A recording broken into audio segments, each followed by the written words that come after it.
This conference will now be recorded. Okay, welcome to Monday's Finance Committee meeting at 4 o'clock in the afternoon. Note the members present and Councilman Foster will be joining us today. He's apparently home with a sinus infection. At least that's what he said. So with that, anything we need to discuss before we dive in? Make a motion that we approve the agenda as presented. Second.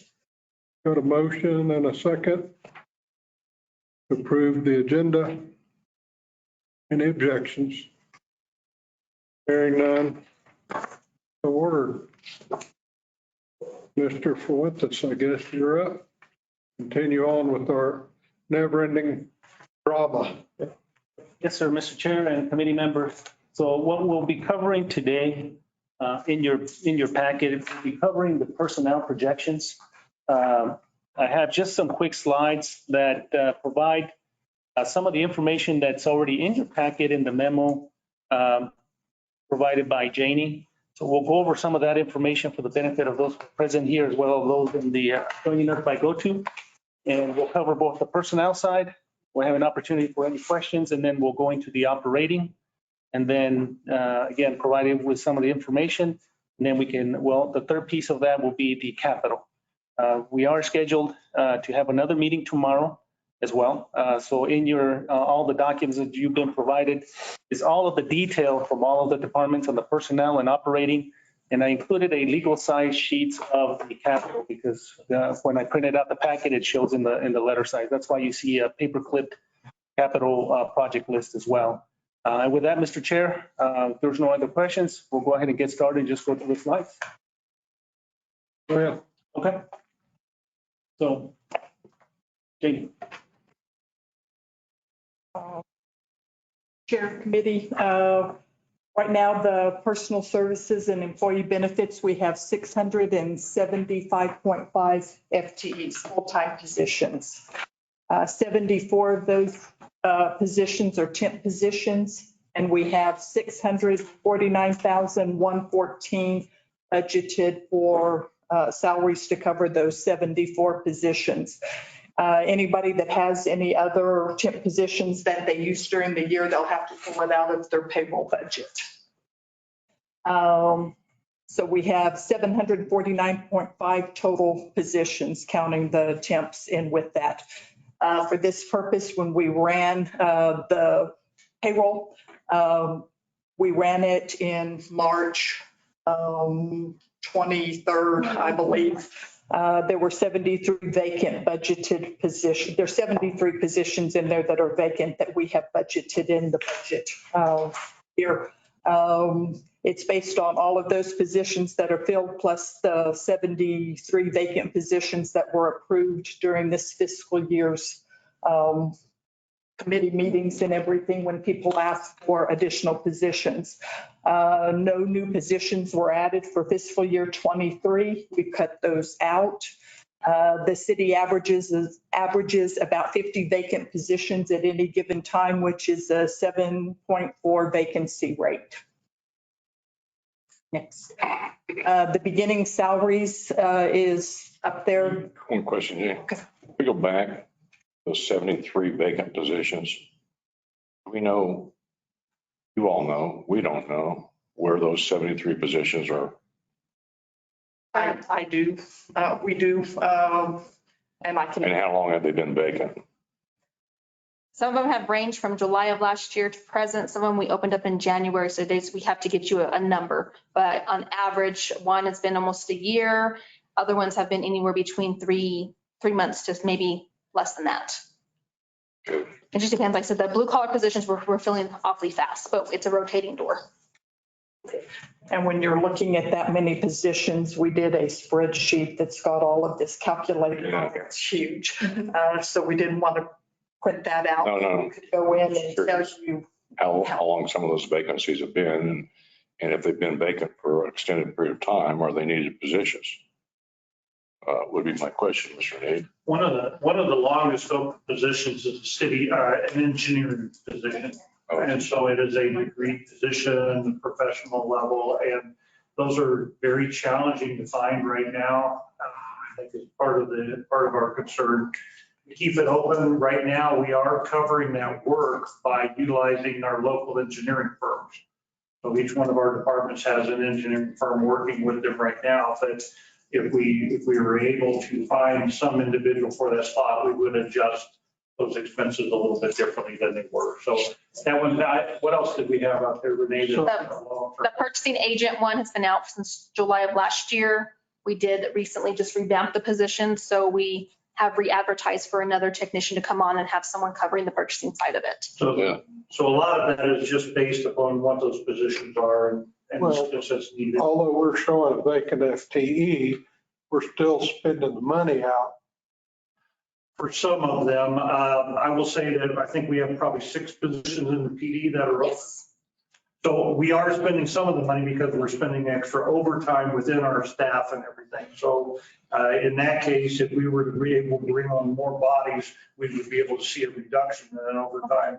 Maybe not all of it, but we would see some of it.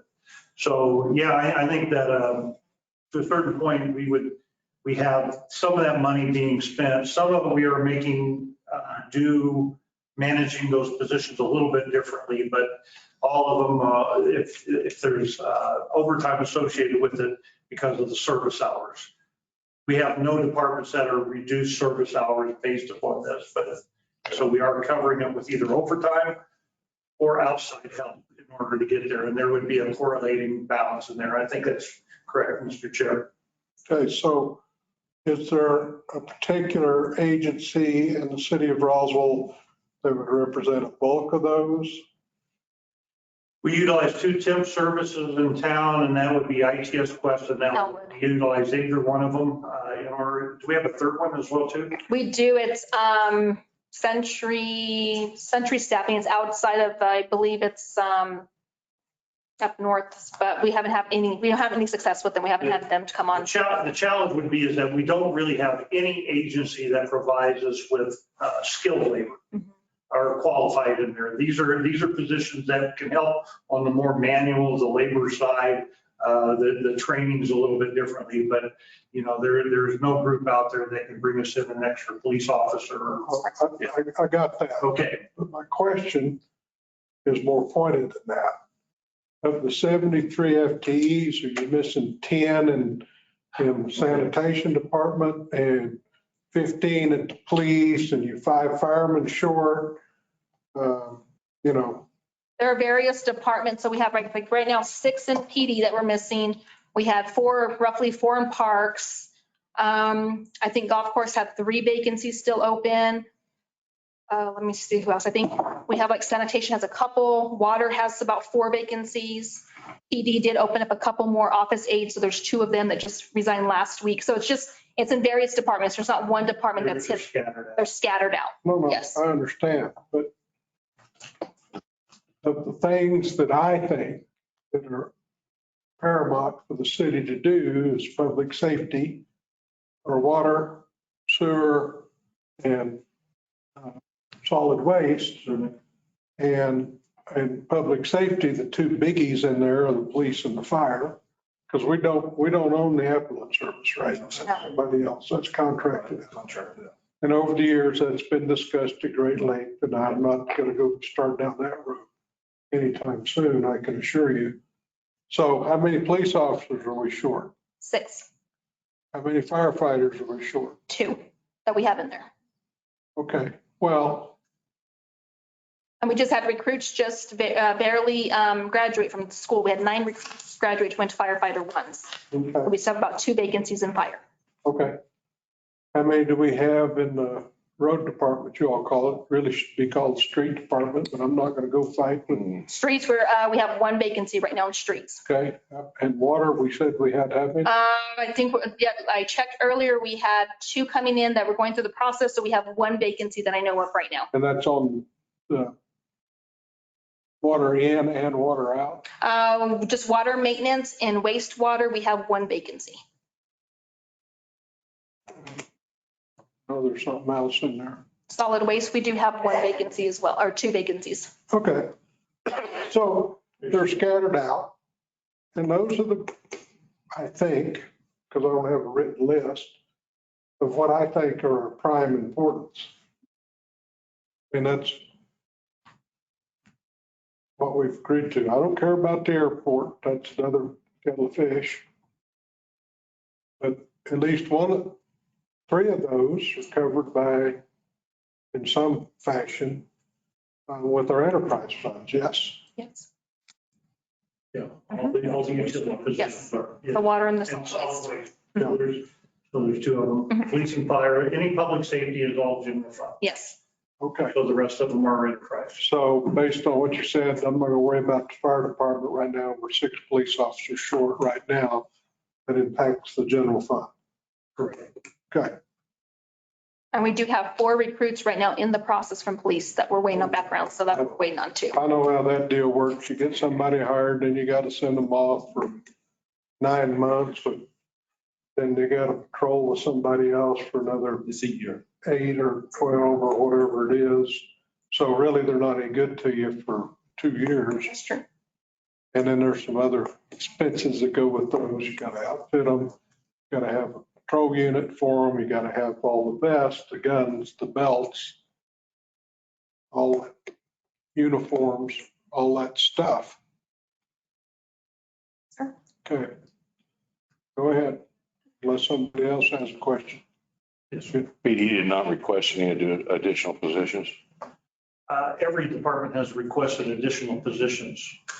We've actually asked them to not embed them into the budget until they fill the positions that they have available to them right now. So the structure that we've used for like police and fire is that we know that we could put on additional officers and additional firefighters on public safety.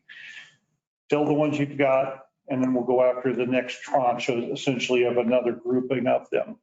At that point in time, then we will come in and do a budget request to amend the budget to add more positions to that. The challenge we have is based upon the money that we have. Right. Is that if you lock all that money down, and we've seen this in the past as well too, you lock it down in the salaries, there's times that money gets moved out of a salary line and goes and buys some other widget that is necessary or more important than the position at the time. So we've kind of said, you get your widget money, but for your positions, fill your staff, then we'll amend the budget and we'll add additional to that. And that seems to have worked fairly well in the last couple of years. I think the challenge will come for all of us through the salary study is the rate of pay for those positions. Right. Which could change the amount of individuals we could attract. So, but that's the only reason. So we have all these departments that have asked for additional help. What we've asked to do based upon the challenges we've had with what we're already seeing in the budget, we said hold those positions and we'll deal with them on a case by case basis after the budget is approved.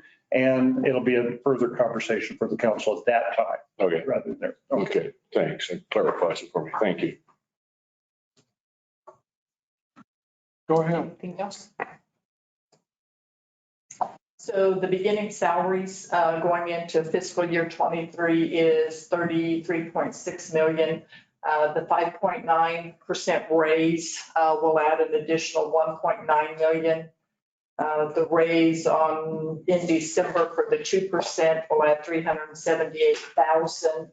And longevity, and there's 204,266 for a total salary of 36,130.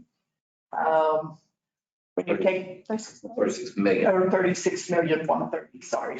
I was getting excited. When you take the 36,130 for the 5.6.2, it's 2.2 million. Medicare's 523,000. Para, we have 3 different plans, 3 different amounts. Those are listed there. That's 5.2 million. The New Mexico retiree health is 2 million or 2% for 711,000. The admin fees, 10,000 for 17. Health insurance is 5,366,000. Life insurance is 33,522. Workers' comp is just the employer portion is the 6,375. Then we have phone allowances of 24,900, car allowances of 42,000, and uniforms for police for 47,600. And it gives us a 50,362 personal service budget.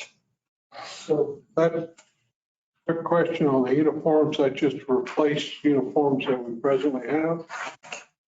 Yeah, they receive essentially an annual stipend in order to do any type of uniform, the belts, a lot of the different equipment that's identified on there. They're provided a stipend. They may not replace it all with a pair of pants or something, but it rotates through. We provide them their first sets. And then after that, they get their, after the first year, then they get that 525. Yeah, any chase down an alley could require a new pair of pants. And they're $100. Okay. Yeah, and other departments wear uniforms, but that comes out of a different line item. This is part of the union contract. So it's considered part of their payroll. Give me an education on workman's comp, why it's so low. $2.30 per employee per quarter. That's the match that we do versus the insurance premium.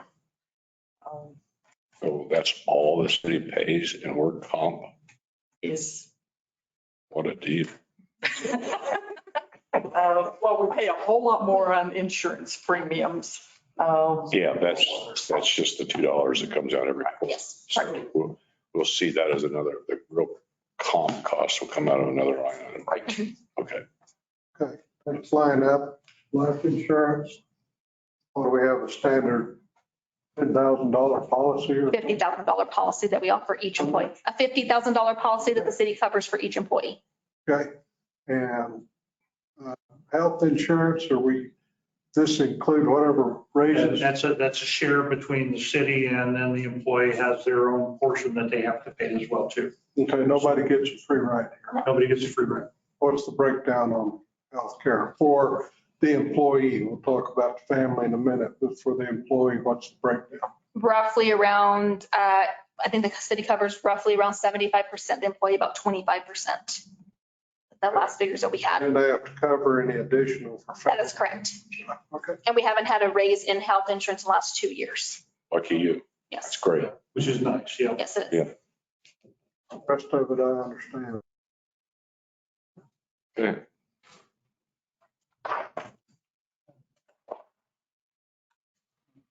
This is just a historical slide just from the prior years. And with the 2023 proposed budget. Mr. Chair and committee members, so at this time, I wrote in there questions because this is the first personnel, the first piece we'll be covering today, and then the next piece will be operating. If there's any further questions on personnel, if not, then we can proceed forward to moving on to the next section. What is your number? I can't read it. 2021, based on the final summary recap, it was 39.6 million. 22, 43.7 million, and now at 50.3 million. All personnel. Substantial increase. Yeah, what's What's the cause of the increase for each year? $13 million increase? Is it the number of positions or is it the? Partly, I would say would be the fact that we had so many. It's not going to make up for all of that, but we did offer the early, Severance in 21. yeah. To cut the amount for COVID, we did freeze positions and cut positions in 21. And yeah. And then we slowly brought that back in 22, and then now 23, and then the COLA increase did. These are the summaries. Now in 20 and 21, when COVID happened, we pulled back quite a bit on personnel. So that's why you see the lower number in 21. And then slowly, so that was the year. We haven't. $17 million So increase. that. 22 to 20. Yeah, so the budget in 2021 was 101 positions short It's 19. of what it was in 2020. which is also $31 million reduction in the budget because of COVID. And so then you see the progression back out of COVID from that point as well. So that's what causes the difference. Ask them to do it 19, because that may be a better number. Still 22, 23 is $13 million. You're looking at total or just? We're taking a look and see what that would be a better. It's From the four. COLA's $2 million increase. From That's 18. 22 to 23. And now we're $9 million. What is 18?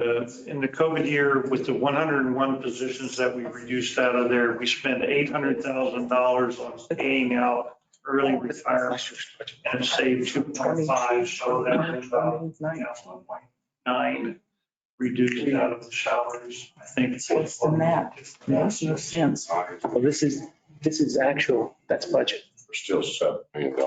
It's comparing budget numbers. All right.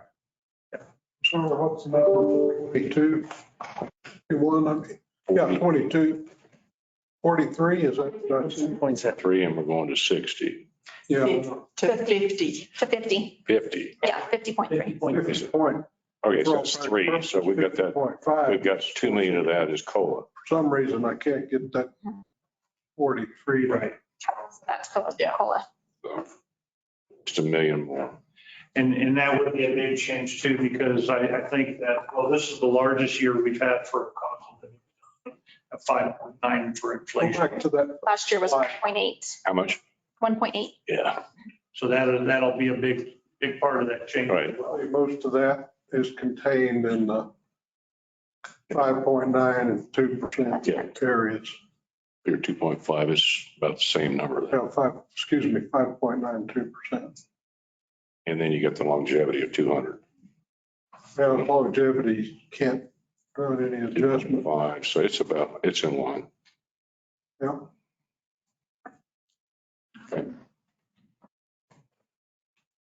Go down to the next section. Yep. Unless anybody's got any other questions so far. Okay, for the FY23 operating expenses, departments were instructed to keep their operating expenses flat with the fiscal year 22 budget. Once the departments verified and allocated their expenses, then we went back in and trued up insurance premiums, utilities, fuel costs, gross receipts, tax fees, and credit card fees. I think if you look at the difference in fiscal year 22 operating budget and fiscal year 23 operating budget, it's about $700,000 difference. And that's attributed to those. In going through for the meeting today, I did find some anomalies that we are going to be working on. But I ran out of time before the meeting today to get those fixed. But really from 22's budget to 23's budget, there's, I can't remember, 769,000. I have it at the end. Oh, okay. Good for you. Go ahead and. So we're not allocating, you're saying you're going to keep your fuel costs the same? No, we increased all of these items. Jump on next page. The insurance was based on the number of vehicles, and I think we talked about that before. So the allocation is a little different this year than what they had seen in the past. Vehicle insurance went down quite a bit. We didn't see a big increase in a lot of things in insurance overall. Technically, our original invoice from the insurance company is lower than what we spent in 22. We did decide to go in and increase civil rights for police up to $10 million. Right now, the insurance is coverage up to $3 million per occurrence. We upped it to $10 million for police, and then for the executive, you all, and employees, we upped it from $3 million to $5 million. So when we we're finished allocating all of that and adding the additional premiums, then it took us up 223,000 above what we paid this fiscal year for insurance. What caused you to concern yourself with the police going to $2 million? Mr. Chair, it was the changes in legislation that just occurred on the qualified immunity. And so because we're seeing some claims that are coming out of the state that are higher than normal, the recommendation from the insurance pool at that time, but it ties back to the legislation of the qualified immunity that the legislature changed in the last cycle. Right answer. Thank you.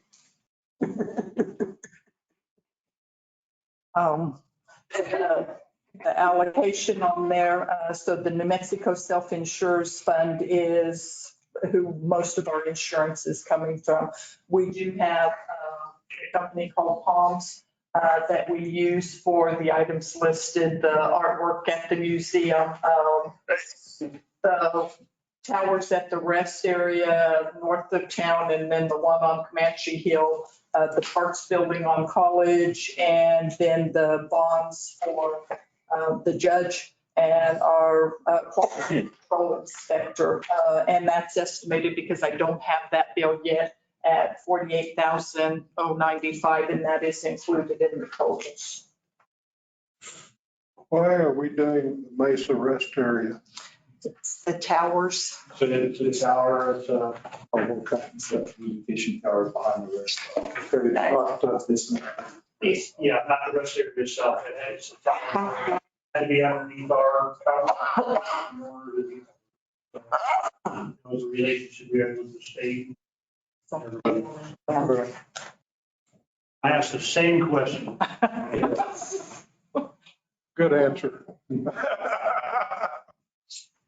And this talks about the public official civil rights insurance from the 3 million to the 5 million, which is about 66,000 in additional insurance premiums. For law enforcement to go from 3 million to 10 million is 231,000. So those two are the bulk of what makes up the increase in insurance at the 228,000. Okay, which you chewed up your savings. I know. The better coverage. But you can't, a lot of that insurance, you can't go out and get third party carrier. It'll kill you. That's high. We thought about it, getting away from the county pool. Oh, it didn't take long to figure that one out. Chair, just committee members, so this is just another slide just of showing the comparison from 2021. These numbers are the budget figures in your summary sheet. It's not based on the actuals, it's just your the final summary budget to budget. 2021, it shows there 39.6 million, 22, 38.1 million, and 23, 38.8 million for operating expenses as a total. And any questions, Mr. Chair? Again, you have all of the detail by department, both at the front of each section. It's a summary, just provides the totals. And then if you want to go into the details line item by line item, that is the following section on that you'll see there, and for both personnel and operating.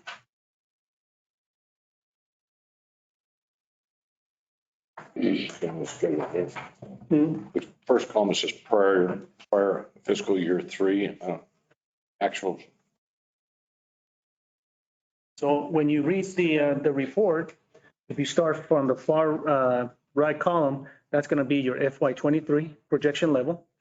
And then you go into your current budget, which is your 22, both on the budget and the actuals.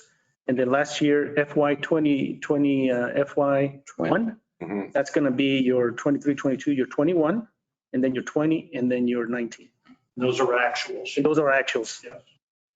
First three columns are actual. So if you start from the left, and then of course your 19, and then your 18. So if you start from the left, it's your prior F2 actuals. It's going to be your 19. Well, if that's why I'm saying F2, because some of them have zeros. And then F1 is 1920. That's 19. That's 19, 20, 21, 22, and 23. Yes. F So it's 19, 20, and then 21, reading from left to right. 19, 20, 21, 22, and 23. Yes. And then CY actuals is 22 through 9 months. Yes. Yes. We tried to work with Tyler to get the headings changed, and it's a Tyler report, so we haven't had any luck changing those. And then CY is the revised budget we're operating under right now, correct? That's correct. Current budget. And then projection level 1 is your 23 budget. That's correct.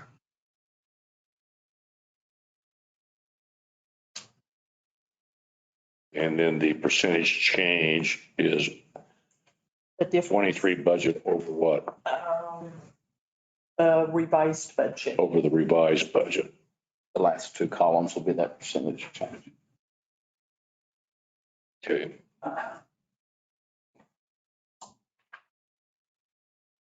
So we're, boil it all down at the bottom, we're looking at a 15, almost 16% budget increase.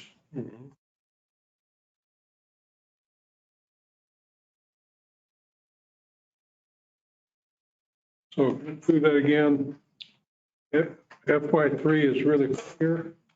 2019, 2020, and 2021. Excuse me. So FY23 is which one again? This one. Operate. That is 2019. Will be the projection. That's the first column is year 2019. Yeah, Second column is 20. Third column is 21. Fourth column is 9 months of 22. Okay, this is 9 months. Okay.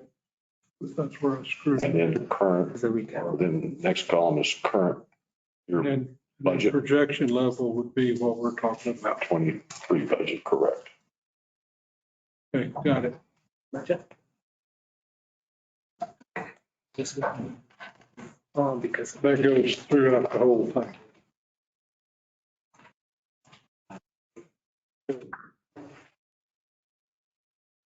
Yeah, and that works all the way through every item on there. And there's the first sheet. So, Mr. Chair and committee members, so if there's no other questions, in your packet, like I said, it does have the detail line by line for each of the departments.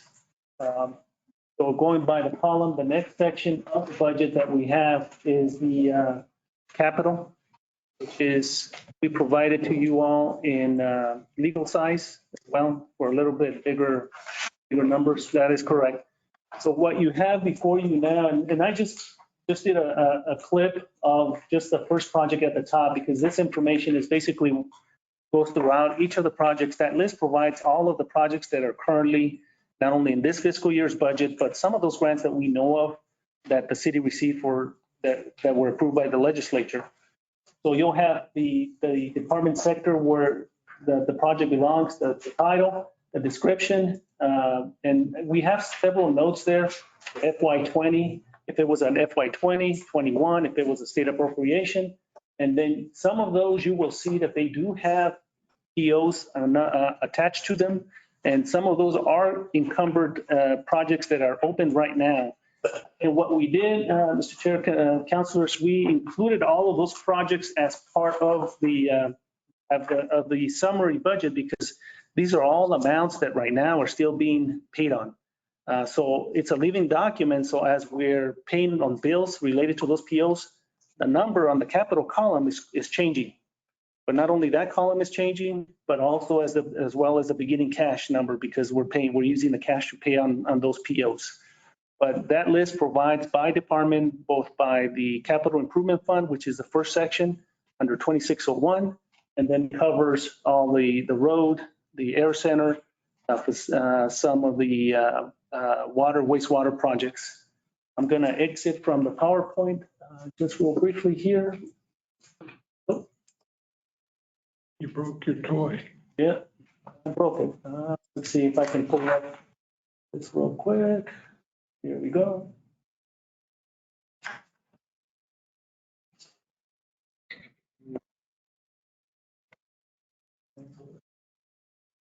As you can see here, this is just, I bring it up for the benefit of the public as well. So a lot of these projects, like I said, are tied to appropriations. We have the Cielo Grande project, McBride Veteran Cemetery. We received some funding for the museum project. A lot of these projects, as you can see, some of them have purchase orders, as I stated. So we're tracking all of these. So for our end, on your column FY23, this is a number that ties back to the summary budget, summary sheet, and I will come back and show the summary sheet. For roads, for example, in the road fund, as you can see there on the column DFA dashboard project. The road fund is broken down between not just capital, but we also have projects that are not true capital. They're in the M&R, which is on the operating side. That's why, as you can see here, we identify which projects are listed in the operating side, but they're still part of those road improvements. So we included them in this list. And a lot of these projects currently have POs assigned to them. And again, some of those are still open projects. They're continuing to, not only the contractors work those projects, but the payments are being made. As you can see there for road, example is a total of 9 million that's tied to grants with just the city. So as we go through this budget process, Mr. Chair and councilors, eventually at some point we will be updating this report with the final numbers that will be used to make up the final budget. And again, this does not include a whole lot of new projects on top of what we already have because we have a lot of open projects right now. So with that, if there's any questions on the capital projects, Mr. Chair, committee members, and then if you like, I can bring back the summary sheet that makes up all of the items that we've been discussing, beginning cash, revenue, transfers, personnel, operating, and capital. Back, bring up the summary sheet, and that will show, okay, this is where we have provided to you all. And then we can begin to say, okay, now what are those areas that we need to adjust? What do you gentlemen want to do? We need to start making some decisions. I'm ready for us to start going through and getting some adjustments taking place. We're getting Running for two. We're against a hard date, especially if we meet the last Monday of the month, have a budget workshop. That's one. I don't know if we can. I don't. Hope not. We have to go up to that. The updated. State. And the summary. So Yep. I think a good place to start is let's talk about the revenue projections and let's not start spending money yet. We don't know how much we got to spend. You have a slide for the revenue projections. So Yes, so the revenue projections, we will, is it this one here, Jamie? Yeah, I'm working on it. let's not spend money until we have a real understanding of the projections and where they came from. Here's the revenue projections. Good place to start right there. Okay. Now, remember that on the budget that's already been put together by the finance team, and we're already underwater, not quite $5 million. So, can you pull that slide up real quick? Which one? The one where it shows where we're. summary sheet. Summary sheets. Say we're four. Yeah, Yeah, just we're already. Just for everybody's sake, of course, with the summary sheet, this is the general fund, this is the first sheet. You can just walk all the way across from the beginning cash balance, revenues, transfers, all the expense accounts, the capital, total expense. Then it gives you an ending cash. This is our reserve amount. any restricted cash balance will be here, and then the available cash balance is in there. You want the available cash balance to be at least a minimum of 2 million within this fund when we get said and done. So there's 3.9 to the negative. On the positive side, if you walk all the way through this thing and you see where all these numbers are at, the numbers that the chair has identified are the water utility as well, too. Just keep going down through here. So here's the road fund and a negative 1.4. Keep going down. Here's a airport fund and a 1.1. Hold on just a minute. Okay. 1.4 short in the road department is a combination of several factors. Yes, sir. Yes, sir. There is we expect that some of that will be adjusted based upon the types of projects and everything else. We just haven't done that adjustment yet. But as you get down to the bottom of the sheet, the good thing, water fund is 5.4. You get down to the bottom and we have 10.9 of cash at the end if we can spend everything on everything. So the idea now is to go back and make those adjustments to balance out those ones that are in the negative. Okay. So, yeah, just a really quick overview for everybody. There's enough cash, but it's not in the right places is the main key. So you want to go back to the revenue yet? Okay. So I just want to remind them, because every time if you adjust the revenue projection downward, you increase that number, which is not a big deal, except to keep that in mind because you got to take it out of somewhere in the rest of the budget. Thank you, Mr. Chair. I think everybody gets it. So let's go back to the projections and scroll over so I can see the rest of the sheet. I believe. We're looking at It's just- These are, the notes are on the end here. And the one thing that I will remind you that we talked about in the previous finance meetings was the concern that even like the GRT, we see a significant jump from this year. It's based upon the 9-month average of what's happening going out the rest of the year. But when you look at the actuals at the beginning, it is a higher jump than what would normally occur with a straight trend. And I think you all have pointed that out to us. We're comfortable with the projections, but it's whether or not the projection is conservative enough to meet those expectations. So, and I think most of the other ones made a little bit more sense within there, but I know GRT was one as to whether or not you're comfortable with that. That doesn't bother me that stays on Well, projection like. And, you know, at mid-year, we'll have 6 months of revenue coming in so we can see how close we are to our target and we can adjust it at that time. But I'm personally not comfortable with $40 million when I look at the trend line. Now, I know there's some things coming online that's going to pump that up, but I don't think it's going to pump it up to $4 million if you go back to the FY21 numbers. Right. You understand what I'm saying? 10% over the FY21. Yeah, and I'm not sure that that's a realistic place to start. So what are we over this year from 9-month to 9-month in our GRT? Well, we're 5 over. You guys know what the 9 months is? 9-month, because we see nice actual, that's 9 months where we're at compared to. With the GRT monthly report. Once you pull that up, because that'll match up month to month, right? All right. Yeah, that'll give us apples to apples kind of thing.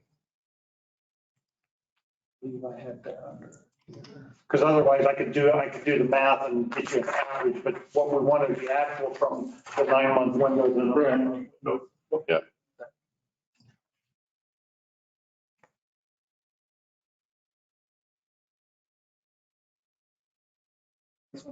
Make it too small. I can't. Yeah.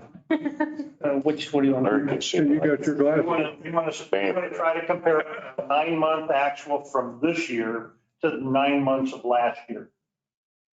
That would be. Just insert a column in K. Just go to insert a column in K and then sub it and total it out. You'll get it. Which column?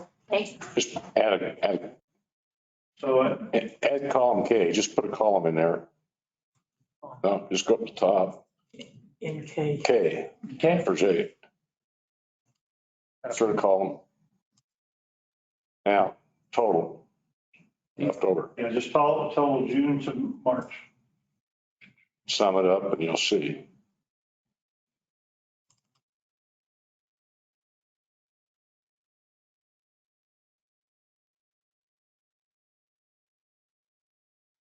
So we're up, And just make that a little larger down there so that everybody can see that, those totals. There we go. We go from 25 to 30 million to 26, 4, to 29. 29, 7. 12%. 12% numbers based on what columns? Okay, Well, no. K11 through is from, that's 9 month to 9 month. yeah, the previous year. So the bottom column is, Bottom, the 29 million is, 12.7 is between these two numbers right here. okay, so we're assuming that we're going to get that same kind of increase for 23. I don't know how you continue that on. About sell marijuana, my friend, it's gonna be. well, but that's one of The side the issue. anomalies that. That's going to be, I'm not going to count on that. Just trying to smile. But it's one of those anomalies that we anticipate an increased revenue flow of some level. But is it 100,000 or is it $1 million? Let's see, Who knows? Or is it $100? You know, I mean, we don't know. But we're not counting on it. It's not in any revenue projection. no, and at this stage, we can't add any of it in because nobody started selling recreational yet.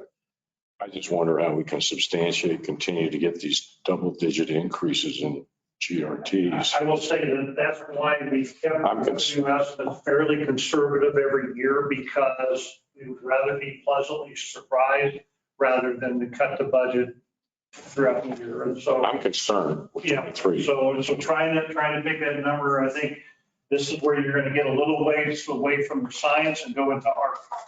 You're going to kind of do a broad brush and. Yeah, I don't want to get to the mid-year and go, oh my God. Right. Yeah, Where we're you at. don't have to cut 20%. I'm just concerned about 23's total economic activity for Roswell. Well, one of the things that's driving the gross receipts number, and there's a negative side, is cost of goods are going up. So you go buy the same good today, everybody pays a little more. At some point in time, You're going to have to pay out because the cost of doing business is also going up. And guess what? You're always behind the curve. It don't ever equal out.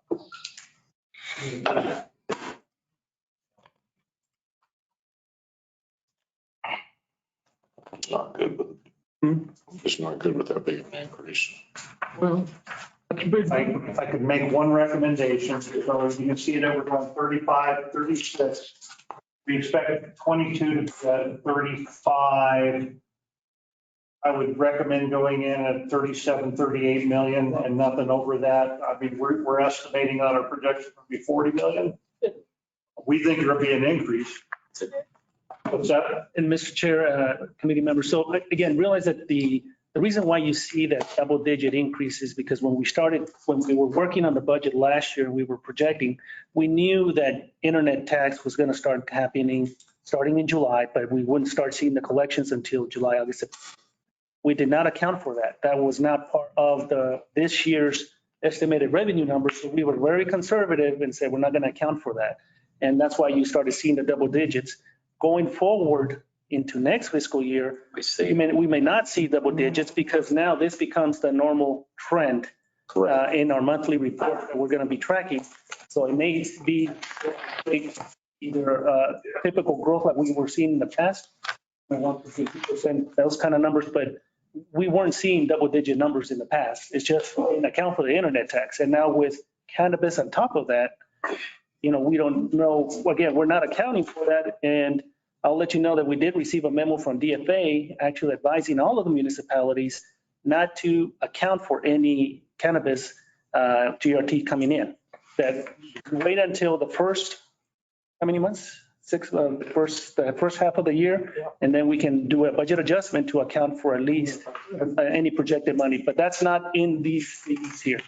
And in the cannabis deal, there's two curves that you can look at. Once they get open, you can have this great demand.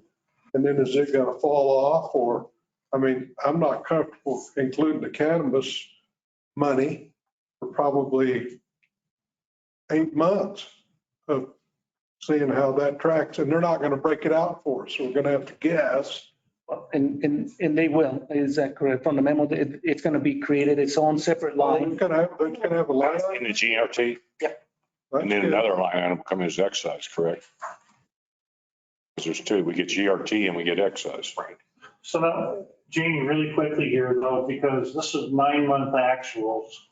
This is essentially this number at 12 months. Right. It has no increases on there. Right. So our budget for 22 is It's low. $4 million off. Well, and because we haven't got the last budget adjustment that we just did, it's not posted in there yet. I'm hoping by Friday to have that number updated to be more reflective of actuals now that we're in May. So that number, the 35 million is low right now. In particular, the 14 million on the GRT tax state share is low. Right. So then, I mean, and this is where we're just talking artwork, then, I mean, if the 40 million gives you pause, this number here for the 2022 should jump to about 40 million is where it should be at the end of this fiscal year. And you'll have that. So with 35, 36 to 40, that'll be at the end in July. So I will still say if you're uncomfortable with the 40, we need to bring that down to about 38 if nothing else. For a more subtle trend that's coming off of those last. Well, but she said she could have another month then on Friday, right? Yeah. So you're saying that the 22 revised is not really the 22 revised? The 22 revised is low, we believe, because the 23 projection is the 22 actuals just projected out another 3 months. There's actually, we've not added any GRT to this that we don't think we're going to have for this year. This is there. We're getting about 3 million a month. Yes, yeah, I know. So the 12% change is based upon the revised to the projection. But the revised is The incorrect. revised will be lower than what the final actuals are. If you start at the gross receipts tax on the municipal, the very top line, it's a more reasonable number. If you look at all the Right. But 17, 16, Right. 12, 16, and then come down a line and then you get the other. everything else is reasonable except for that column there. Yeah. So Yeah, the There's a FY20, missing line there too, so. the FY22 revised is through March 31st. And we did that big budget adjustment in April. It's not reflective in here Well, yet. we'll have April's revenue. one of the other ways we got to this number in the budget, if we go back to this report, let me close it out and then come back to it again. Let me just bring it up. If you come to terms with the GRT, the rest of the numbers are small, a lot smaller for it. So what you are seeing here, what we did, and this was a separate kind of estimate. Finance department did use Tyler to estimate, project the number on the GRT. So what we're looking at here, what you see here in green, is taking an average of the prior months for each of these months. That's why you see 2.9, 3.7 is what we project in the next coming months. I believe this month in April, we already received the GRT and it came in at 3.1. So that was a little bit higher. We anticipate 3.1 million. Okay, so we got a little breathing room there. for April, we anticipate if trend continues that, it might be at 3.7. And then 3.5 here. So, and that's where we end up with the 40. Now, going into next fiscal year, since we're budgeting 40, our monthly projections are going to follow this same trend line. And who knows, again, because of those continuing with the internet tax and the cannabis, we may see a little bit of a bump. But like I said earlier, we might not see the double digits increase. And the HB6, I think they had up there, It's zero. it's zero now because That is, They're trying. Right. we're actually getting instead of a projected. that's correct. So again, that back to how we ended up with the 40 million. I'm still, So it's flat. no. I'm still thinking that. I mean, I'm kind of going down the lines of Mr. Neve of let's not do 40. Or conservative number would be 38 because we got some nice increases that we got in 22. How valid it's going to be for 23. And then the challenge is that it's really hard to balance out the expenses if we don't know what we're trying to get to. I think that's what you're working on as well too. So if this number reduces down, then we can always give you options as to how to pull those red numbers in line with them to get them black. well, I don't mind that number being a little inflated based on the other numbers I see there. I think it's overinflated with that number. And boy, I hope I'm wrong come mid-year. I hope that this thing's gone nuts, but for right now, it's awful hard to see in the future what you're doing tomorrow, much less what you're going to be doing a year from now during the whole year. But I think that, I personally think that 40 million is a pretty high mark. And it may work out. And I hope it does. Again, we have a lot of opportunity to check and balance through this time because we won't do our final revenues until we get all of our money back in. So that'll happen in July. The challenge we have is building our expenses to whatever the number is that we're picking. So any idea where you would like to see that number at? Personally, I'd like to see it down to 37, 30, 38 number. Not just a personal observation. You guys need to chime in. Let's get this worked out. We can start with the 38 number and then we can at least for like tomorrow's meeting, we can kind of show you what has to shift within the model. Right. Okay. And it'll worry you a little bit, but it's fine. It all works out at the end. But so we'll adjust accordingly for 38 million. Okay. Mr. Neve, do we have any idea what we'll have to carry over that we will be under budget? Or as far as our numbers that we're going to have to carry over, excess cash carrying over? It'll be on your summary. there will be. That's our beginning cash balance, I believe, right? Let me zoom in, Joe. So Back up to the top. So we'll see these numbers in the beginning cash balance. It'll change based upon our revenue. And that's what we're working on right now is reconciling April. So those numbers, I'm wanting to update. That does not include the reserve, or that does include the reserve? Excellent question. That includes the reserve, yeah, it's included in there and then it's subtracted back out on the other side. Right. So right now we're sitting at excess. What would that number be? You got 10. We're really down 3. Okay. Yeah. We're down 3. Whack. So we could be eating into our reserve. I think the really nice thing is that our expenses are held pretty close in check. We should see that number for the revenues, the beginning cash balance. It should go up. We believe that it should go up. And especially based upon how quickly the GRT is coming in above what our estimate was. And so, and if that number goes up there, then that's going to reduce this number on the other end. Okay. So. Got a question from the audience. instead of going at 38 million, I recall 38 million, whatever that was, 120,000 after. So you're reducing it by 2 million. No, 2 million more. Sure. Yeah, this is this is all guess right now. Hopefully it's educated based on what we see. Right. Council Perry, do you have any issues with this? Are you in line with using a 38 No, 38 is fine. as a, No, if I disagree, I'll jump in right now with my throat's Okay. the allergies. I'm not talking as much as I used to. Paying attention, but you've been awful quiet, but I understand.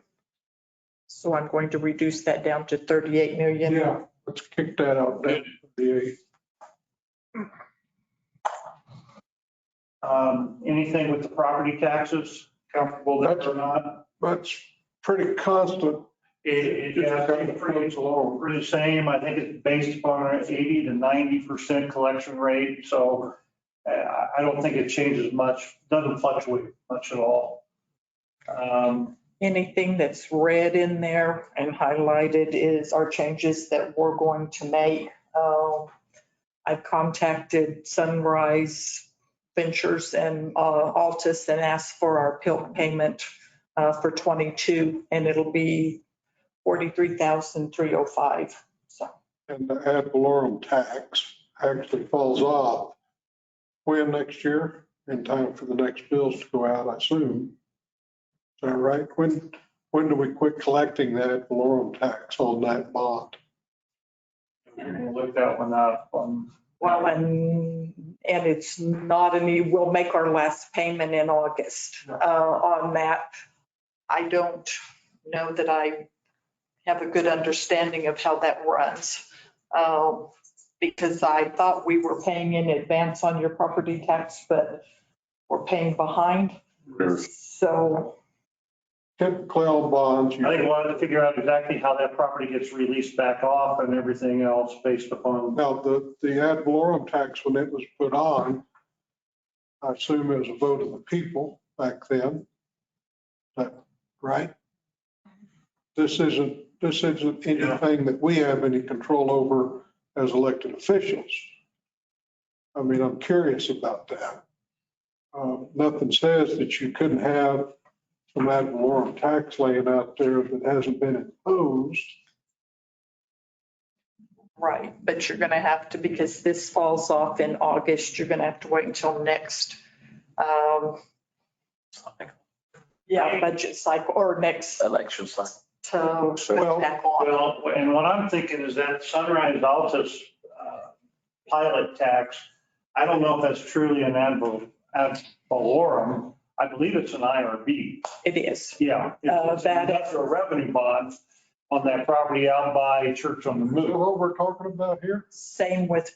That's something, now the current and the delinquent are the property taxes. That's the ad valorem stuff. But the pilot for Leprino and the pilot for Sunrise are both IRB. Right. They're just payments in lieu of tax, not the true tax. So they would not have been decided by the people. It would have been contractual through the IRB Right. process. But my question is, we've got a property tax that's encumbered, that the last payment's going to be in August. Correct. And then that, whatever that rate is, falls off the tax rolls. I mean, I don't know. I'm asking the question because I don't remember. I'm sorry, I don't remember that far back. And I would say that as this is, as an IRB number, it's going to be less than what the property tax on that property rate should go up. You should see the ad valorem come up to whatever that current value is. I mean, that's what you guys are talking about. No. I got that. I'm Okay. sorry, I got confused about what Yeah. we were discussing about there, but I know that we've got a bond payment that's based on ad valorem taxes. And I know it expires here pretty quick. Should expire in August. We're talking about the GEO bond that's out there, right? Yes. Right. So, but if the ballot initiative was worded it could fall off after you pay the bonds off and then revert to a funding source if the language is right. We'll pull that out and look at that a little bit more. Yeah, but I'm okay. I'm okay with that. Actually, we could see that pop up a little bit after, and that one falls off too. That I had, that, Pilot. Now, this pilot, this one expires this year is what? No, neither one of the pill payments expired. They were All right, after 30 years. Okay, well, we're going to continue on. So the 2008 GO bond will be falling off. Right. Two of those falling off. Yeah. And then we have the two fire fund, yeah. Going. I'm trying to get schooled up here, excuse me. Yeah, Okay. but our obligation goes away, so does the income side goes away as well, so. If depending on the language for the voters. We can do some analysis. We can probably determine exactly what that will become when it becomes an ad valorem. Yeah. For that it's one there. Far out there. Yeah. Well, I'm worried about trying to get next year's budget hammered together. Yeah. And that That's number okay. may have an anomaly in it, but it's not going to be a great big rascal. Any issues with the motor vehicles? No, License Pretty fees, flat, pretty too. flat. Yeah. The franchise fees, no. Let me look at those a little bit. Hold on. They're in line with previous year's collection. No column sales. 20, they're in line with 21. For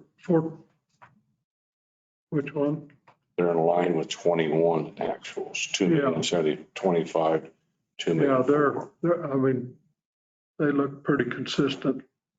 These are all, I believe these are all under contract, so there's nothing coming up that I'm aware of No, right. that are going to make any adjustments to those franchises. Okay. Are those a solid number, Joe, or are those like cable TV? Is that a percentage or is that a solid number? Because as they raise their fees, will go up. It is, I believe there is a part in those franchise fees based upon their gross sales. Okay. So if they sell more, you'll see that percentage go up. Well, like the gas tax, look what happened yet. It's projected at 179, 180, So, and the year before it was 63. Or Yeah, revised. that's the revised budget. We budgeted low on that one. 30, it was So if 38, you look at the 21. actuals for Okay. 21, But still, that's a big bump up, yeah. 183%. Electricity's going to go up too. I think electricity, they were talking an 18% increase, at least a couple of years ago for their, whatever their charge was. Well, they get their cost of fuel adjustment. Yeah, but that's It drives the bill up, which drives the franchise fee up. sure. Sure. The cost of fuel, does it include franchise That's what I don't fee? know. Does it or doesn't it? I don't think it does. I think the cost of fuel is tied directly to the cost of fuel, goes directly back to them. Yeah. So this would be the big one, I of course, yeah, with the gas on there and of course, the price of gas being higher than our. Well, hopefully that'll settle down a little bit. So are you comfortable with that? Yeah, I'm fine with that whole Okay. call, Okay. the whole group. All right. And the next one, you guys did bring this up at one of the other meetings about whether or not our permits will stay that aggressive. Well, That's a pretty high number based on previous experience. Yeah, and this is just based upon the past 9 months.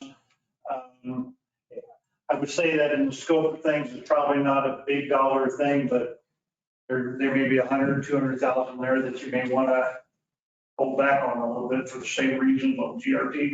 yeah, Well, and we've approved that new building subdivision out there, parts of it, but we haven't seen what, it's one of those deals. Yeah, we've approved it, but they haven't sold a house yet. And that's the challenge too. So on average, we average about 55 to 60 new homes a year.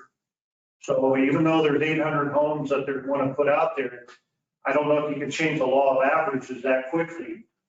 and think that we're going to do 150, 200, 250 homes. I think that you're going to want to be a little careful with this one. Commercial, nice building information, because those are based upon a substantially higher price per product. So, Right. And, just like Bahama Well, that one, flags or whatever that. yeah, Bahama Buck or whatever it is. Bahama Bucks. Someone's got his building coming in next you year. also have permits, electrical permits there. Right. They took a big jump, 148%. Yeah, it's a big number, the Yeah. electrical. What drove that number? Well, you have to remember that those percentages are based on the revised budget. So if the revised budget is low, it's going to skew those. Yeah, but even going from, Yeah, but if you go back. even going to 150, 21, your electrical was sitting at 99, now you're going to 210.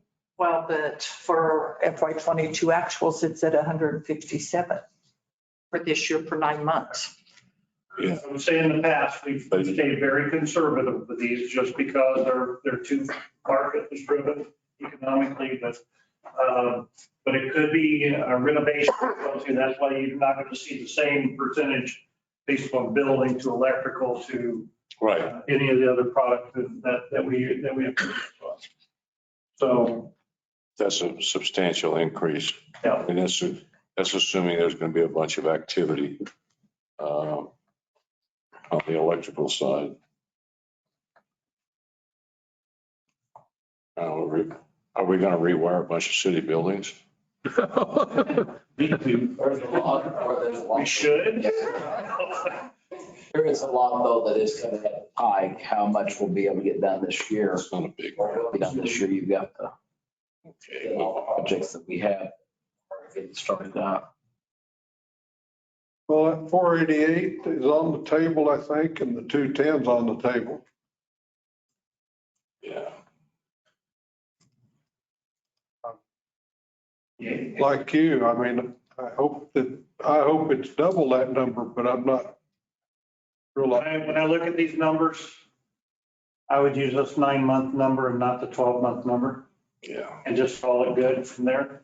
I mean, we're guessing, so I'll give you my recommendation on guessing is that let's pull it back to at least these 9-month numbers and change these projections to the 9-month, not the 12. I think those are I think it's good. pretty high based on the actuals. Yeah, because I mean, we're still high based upon what 21 and 20 was actually for building permits was actually higher than 21. Right. So at a minimum, I would say that we want to use these numbers, not these numbers. But if you want to adjust them any farther, that'd be, again, it's artwork now. You have to, Mr. Chairman, continue to remember that 20 and 21 were really strange years, for anyone.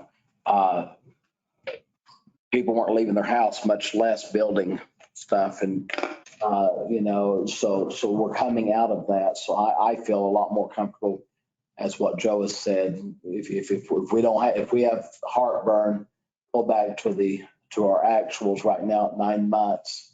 And I still think we're going to come over that. Well, everybody was remodeling their house and doing, of course, I don't know, you don't need necessarily building permits to remodel, but you do if you put an addition on. A lot of people, though, were doing self projects. Yep, you're going to have a permit, even if you're going to add on We hope. You're supposed to. Correct. If you enclose in a porch. Supposed to. And you're going to run electrical out there and you're going to run plumbing out there. And when they're dealing with licensed electricians and licensed plumbers, that usually takes place. But there was a whole lot of home. DIY. Do it yourself. Do it yourself during that time frame. A lot of plumbers, a lot of electricians and stuff, there were times that they weren't even going to homes. If it was work that could be done on the outside of a home, they would. Weren't even going into homes because of the COVID stuff. And so I think that I personally think that had a lot to do with what we saw. Well, I had a building permit because, and there was a lot of roofing that went on due to the There's a lot hailstorm. of roofing, you know. And those require a permit.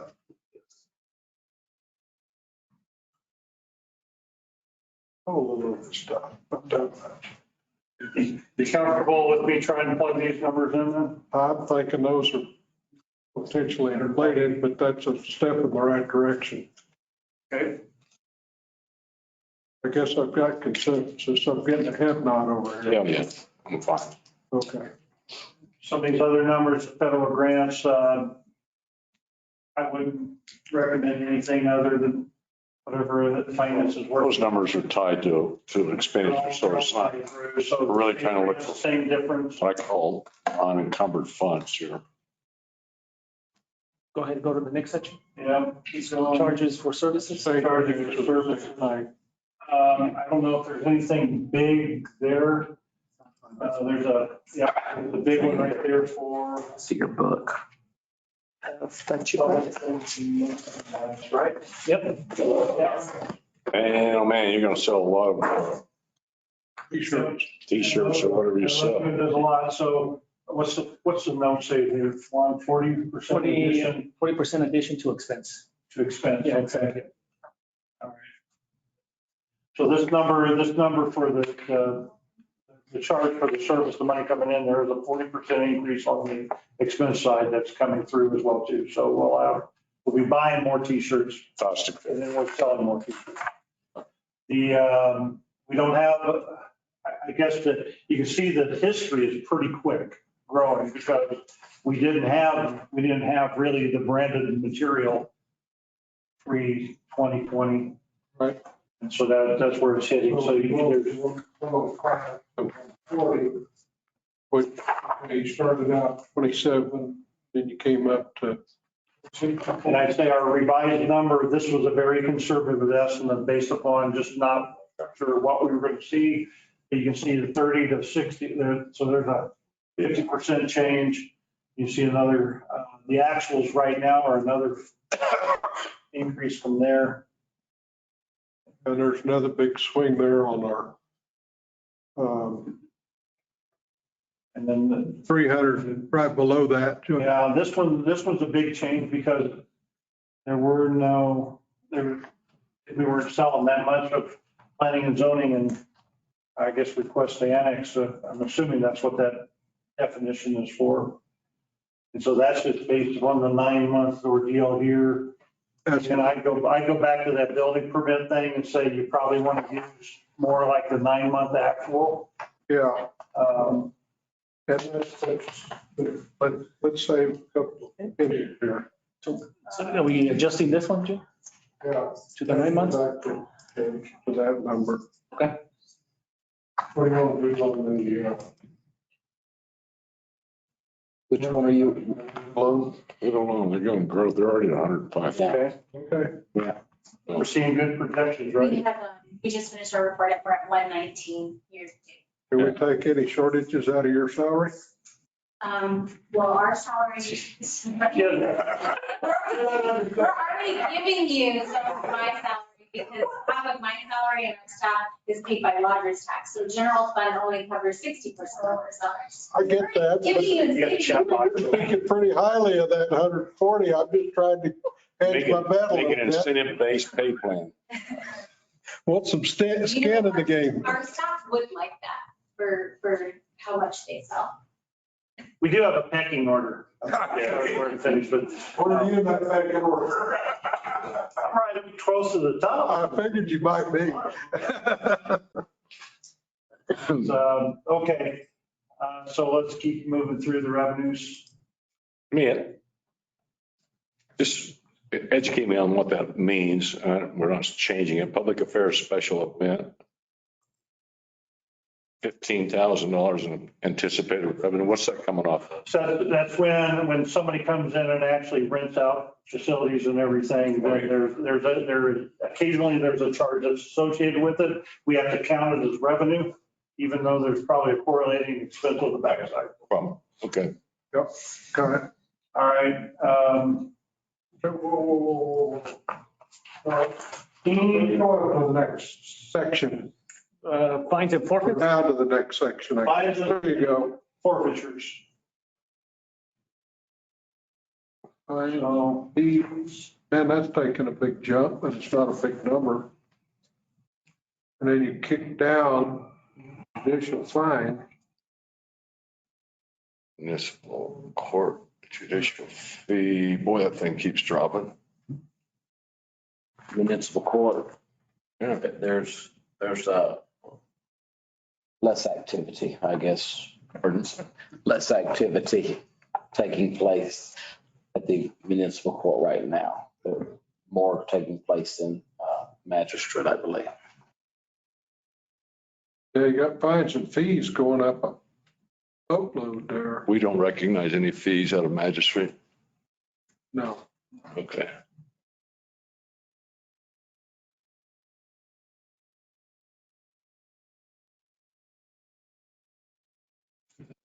With the municipal court, we don't have any control on our portion as to what they're going to. What's that big? This is interest on investments. Oh, okay. I would say that we're pretty comfortable with what our investments are doing unless something really changes to the market. Well, if you got Amazon stock, I feel sorry for you because it's. Any stock. Totally. We've invested in ourselves. That's the best thing to do. Better returns. Yep.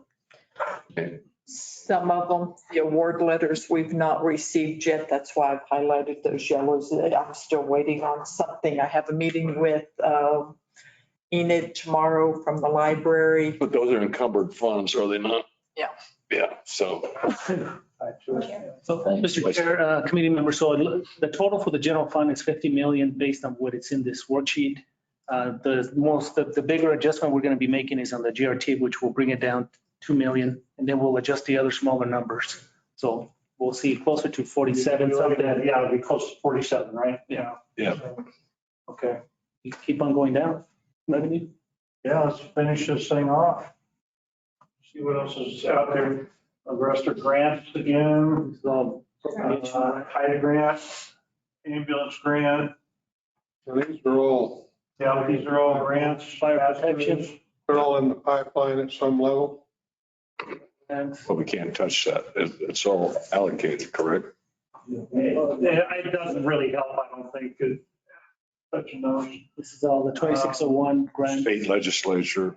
Yeah, this number is just going to change based upon what they provide to us. And generally, we've received 2.8 to 3 million a year. We have a little bit additional this year, 5 million. So This number is tied back to your project summary sheet on that one column. It's all grant. Again, that's not touching. Right. And this is roads. Cemetery lots. We sell that many out there? Wow. Oh, cemetery.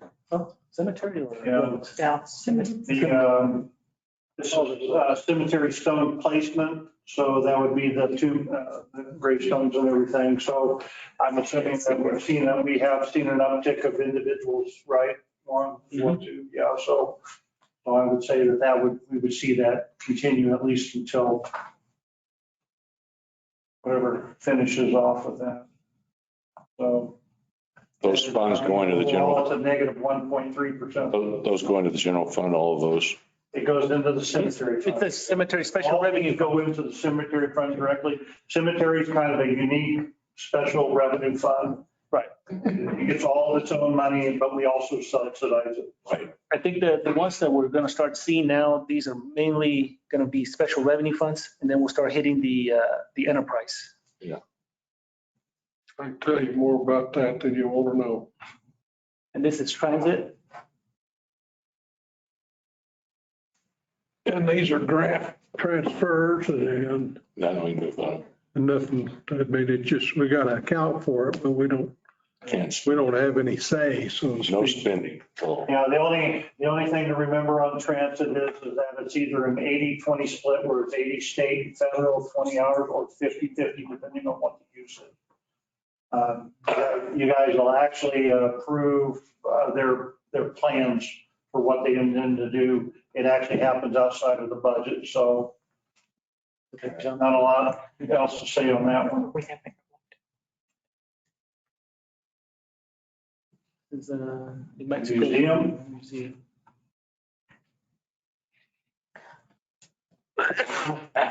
Now, those are not encumbered funds, correct? They go to the museum? Is it a special, its own enterprise? Yeah, the expenses are built to however much revenue we feed it. And so all these numbers up here, you know, they should be based upon the actuals. You can tell we didn't have the actuals because in 20, it was built into the general fund. So we didn't separate out for this chart. It would take a little bit of work in order to pull it all. So we did separate because we set up the museum, the zoo as special revenue accounts in 2021. And so you can start to see the history there for exactly what's happening.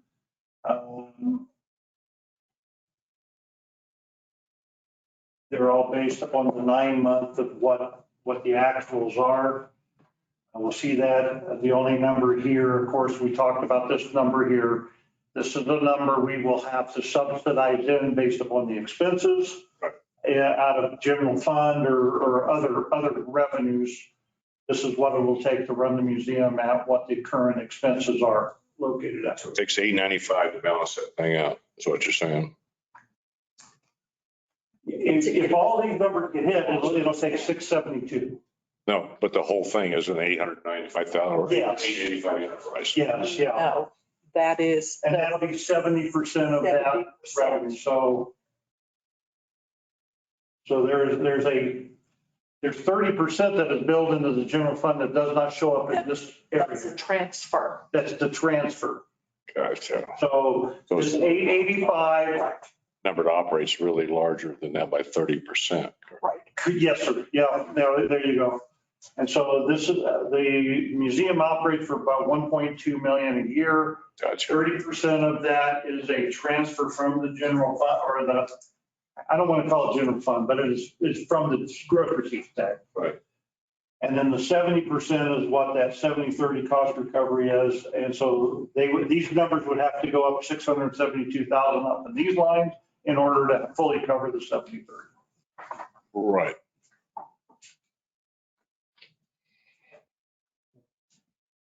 So again, what you do to that, I would say that museum and the zoo, it might be easier for you to tackle the expense side of it and then come back to the revenue side. Because if you change the expenses on these special revenue accounts, you actually end up changing the revenue side as well too.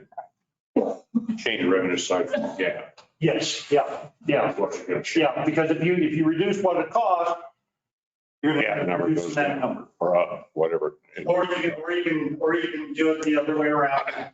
Tell me how much revenue you want to have for that 70%, Right. and that'll adjust. Don't want to overthink it with an hour and a half in, so. Go to the next one. So I'm just making an observation. I'm not changing anything here right now. So right there for the zoo admissions, we're bringing in 55,000 under our admission fee, right? Project. The Projected.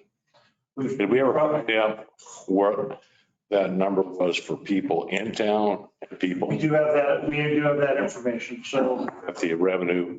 That 55,000 is Do projected. you remember the percentage? Yep, I can tell you. Yeah. We can kind of give you the percentage of what we've seen in town and out of town. I think it's 60%. This last month was 60% in town and 40% was out of town. Overall, it was kind of reversed for this last fiscal year. But I can send you the report that we have that was presented at General Services. So it's about a 60-40 split. That 60% of that revenue is coming from in town. For this last month, for the month of. Okay. But it sounds like when you take a whole year, 60/40 rotates over. So 40% of the revenue is coming from. Local, and then 60 is. So 60% of that 55,000 is coming from out. So That would be based upon what the trend And was, all yeah. grand, That would be based upon the trend. not worth the grief that we catch. Just telling you, 20 grand is not worth the grief that we're catching from the locals for paying. If that's all that number is. It's bad press. Keep in mind that you're also subsidizing about I get it. $850,000. I get it. So if we take the locals out, you're gonna subsidize it from 849 to 869. Yes. That's all. Just an observation. 30% on top of that. Just an observation.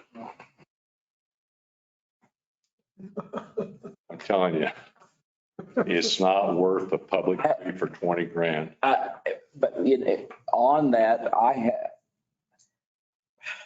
And I get nothing, we shouldn't do anything for free. The changes, I may have had 3 people that I can think of that said, I mean, you may have had a lot more. When I was knocking doors, Yeah, when I was, yeah, as well. it was a big It was a big issue. Now, whether those people go or not, that's a separate question. That's But it's a talking point regardless of whether they go or not. Well, And so, yes, Mr. yes, Chair. sir. You know, on the Zoom, I think one of the biggest complaints that I have received is obviously the fees.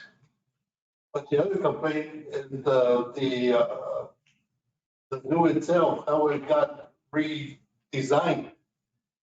That cut off the train, cut off the carousel, cut off swing set and the pond.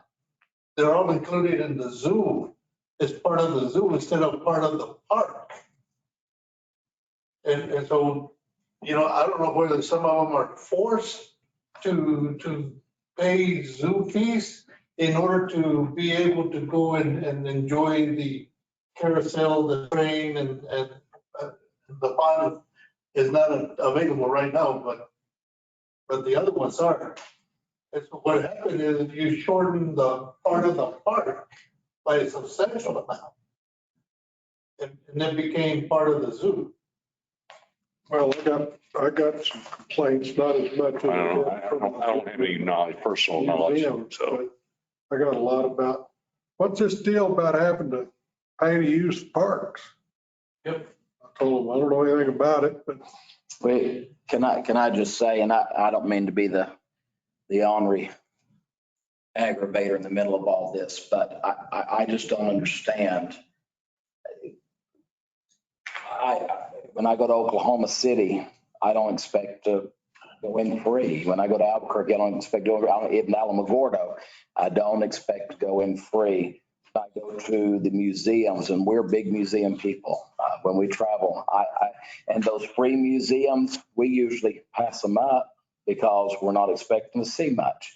You know, except for now when you go to Washington DC, where we've got the Smithsonian, that kind of stuff. you pay big bucks. But in my opinion, if we're going to every dollar, you know, we talk about that 20,000 or that 50,000 or that 70,000 or 80,000, whatever it comes into, that money comes from our police department, or it comes from our road fund, or it comes from our fire department. We have to cut somebody in order to do that. And there comes a point where you determine, and I think that having a zoo is an asset to our city, having these things. But even where I'm from, we have a beautiful, beautiful park across from downtown, across the Tennessee River. And they've got a beautiful Coolidge Park. They got a beautiful carousel there in the middle of a public park. And still, if you want to ride the carousel, you know, and it's much more expensive than what we have. You know, these kind of things that we're offering, I just, you know, we got this free thing, and we've been able to put a lot of more into trying to make that zoo what it needs to be. I disagree with that. And so what I'm bringing in, that revenue number is not worth the verbiage Mr. Chair, and I know you won't answer, you're not going to be able to answer. Today. I mean, what you're saying. So when the master plan was created for the zoo, the carousel and the train were considered part of the zoo. The only part that was left out was the pond was left out of the master plan of the zoo. 2 years later, they added the pond into it. City council did. I shouldn't say they. City council at that time added the pond into it because it could then be supported through the funds of the zoo as well too, to support the train, the carousel, and that the pond. And so the carousel and the train were operated by zoo personnel as well. And so that's why that was left with that. Whether you leave it that way or not, it doesn't really, it's all your call, but that's how I got there. Let's save this continued argument for another day, but I agree that it's not a big impact on the budget because that's what we're talking about. Now, how we get there, gentlemen, we'll talk about that at a later date. I've got a deadline. I need to get this done, so. But are you saying, Mr. Chairman, that we're going to leave it in the budget? I don't like it, but I'm not going to change it today. And Mr. Chair, I would actually recommend that as well too. Don't change it today. This will be a longer conversation that you can have as to how to set up the philosophy of all of it. Yeah. And again, $20,000 is not a make or break anyway. It's a rounding error. Yeah, that's right. There you go. So is there any other numbers that you want to adjust in here? No. Okay. Let's go down to the golf course. We're gonna talk about that some more, just like we could spend today and tomorrow talking about the golf course, the zoo, and the museum, and we haven't even started on the golf course yet. But And there it is. so there it is. That's not greens. That's just the golf course operation. That's not maintenance of the golf course, is it?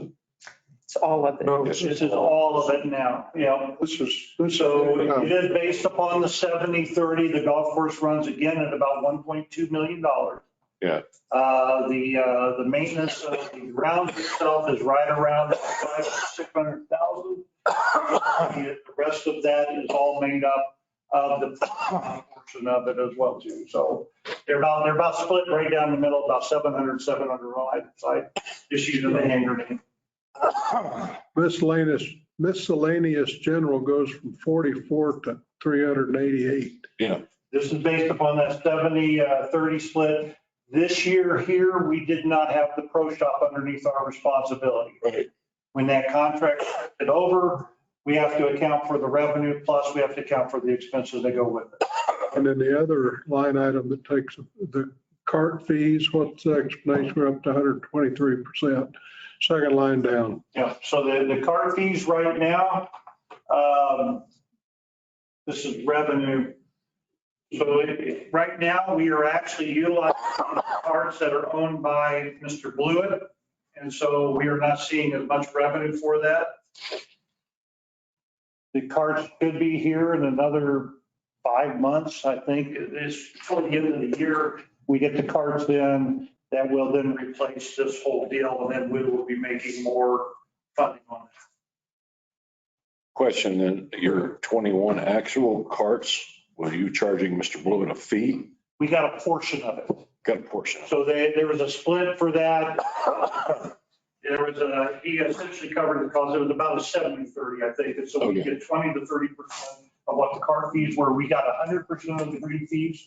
Right. And then a portion of the cart fees that we would get. Most of the costs for extracurricular activities out there outside of the tournaments, they essentially covered themselves. Right. And so. Don't forget motorized and not electric golf carts. Yes, I think we are looking at, I think we're looking at the Yamaha type. Fender has been a lot easier to work with than the electric company or the electric car company. Electric, you have big bucks buying more batteries every year. So we are just waiting. I mean, that was a 9 to 12 month wait for those carts. And so we ended up entering into a relationship to hold on to the carts that Mr. Blue. Let's keep going now. You get into the recreation side. There's a big 500 for rec programs. Had their rec center open for a couple of years and we've still not had a full year yet. I think that's part of the problem is that COVID caught it. We opened half a year, so we've not had a really good full year yet. This one looks like it's the first year that we're actually going to see. So these numbers are all based upon the 9-month actuals, and just correlating out, and that's why you're seeing those big shifts. What's special for rec rentals? People rent it for parties or something? Yeah, parties, the pool, you can rent it after hours for the pool, the rec rooms. You can rent the courts, rent the rooms for meetings, for birthday parties, a lot of. Well, I did note there's some nice meeting rooms out there. Percentage wise, they're falling in line with everything else. We just don't have a good first year of it.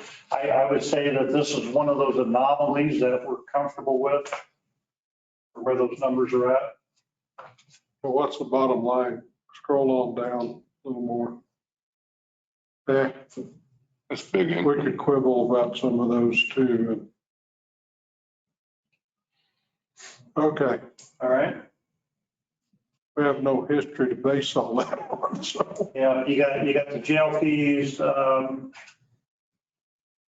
again, I think with what the judge said at the last meeting as well too, you're going to subsidize that number regardless. We never get the money back for it. It's just a deferral program for lack of a better thing. Convention center.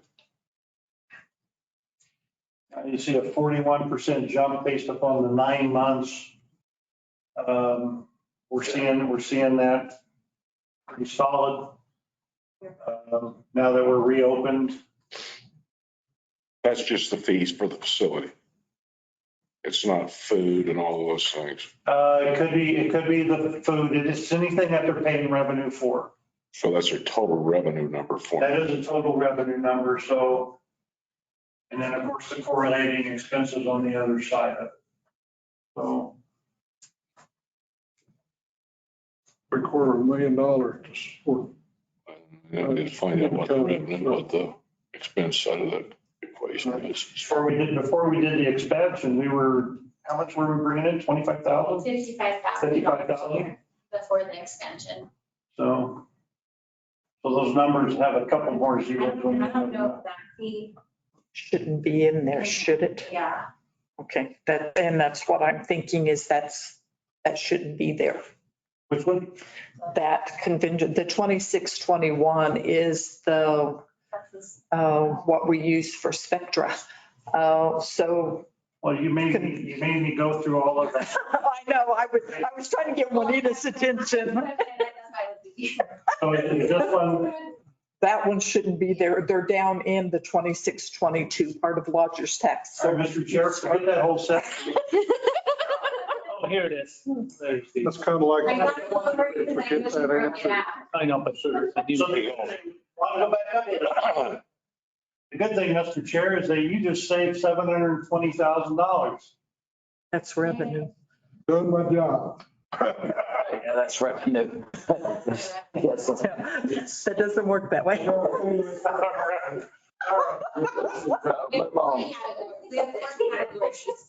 So all the current costs are in this section here. Yeah, work category. So the projections were not needed in the last. Well, and what I need to look at is to see whether those need to be moved down into here or they've just wiped off. So We're still playing numbers. Yep, so keep moving past this one. All right, the total at the bottom, Yeah. we're looking at $1.6 million. That's going to fluctuate. And you can see how it correlates out with the, And that's lodger's tax, so that's everything. That's all the collections, 5% bed fee, right, everything. it's lodger's tax. Yeah, we got some gasoline taxes there, one of them. The road fund, right? Yeah. The other one's at 25. What's the difference in the gas? Where are we getting those? How come we have two line items for gas? One's 1%. There's two different types of charges at the gas tax. There's actually three of them. We don't get one of them. And so there's the gas tax. I'll confuse it, regular, but then there's also the special use gas tax. I looked it up. I actually had the definition for it. But we get two portions of that gas tax. There's actually a third one that we don't see for some type of, I think Santa Fe gets it. So That doesn't include any gasoline taxes generated at the airport. no. And this will, yeah. Road use. And this is the gas tax that goes strictly to the roads as well too. So So we got 5 million, let's see, whoa. Well, you got 5 million. this is state legislative appropriations. So this is the money from CERCO, any money from the state or feds for our roads comes into that line. So that's So that jacks that number up a lot. We can't touch it anyway, right? Yeah. It fluctuates. Hold on. It fluctuates a lot. Substantial. 5.9. And then 22 actuals are just through. Yeah, and part of the reason why we don't have it in here is we had the road fund combined with the capital projects fund at one time. So those monies were not strictly to roads. Now that we've broken those two up, we track them a lot better. And so this is the number that we know is coming and based on the projects we have. Okay. So, okay, now we go down.